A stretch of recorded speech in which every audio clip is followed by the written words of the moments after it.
இப்போது நாங்கள் 2 பேர் கல்யாணம் ஆகி ஒரு வாரத்தில் ஒரு ஹோட்டலுக்கு சாப்பிட போகிறோம்.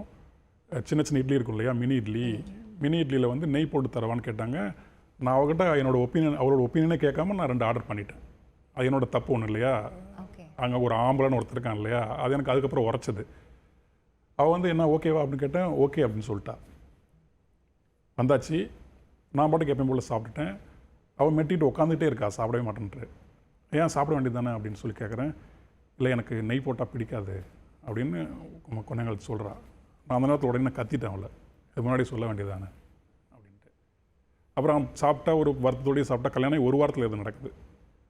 வந்தாச்சு, 2 பேர் வீட்டுக்கு வந்துட்டோம். அப்புறம் எனக்கு பொதுவாக எனக்கு என்னென்னா கொஞ்ச நேரத்தில் நானும் மன்னிப்பு கேட்டுருவேன்.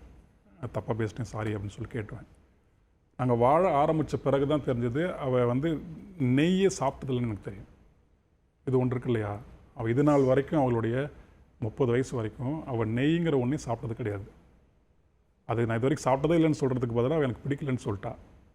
இதை நான் உணர வரும்போது இந்த தமிழ் சமூகத்தில் எல்லாருக்குமே இருக்கக்கூடிய அத்தனை மளிகை கடை இருக்குது, அத்தனை மால்ஸ் இருக்குது.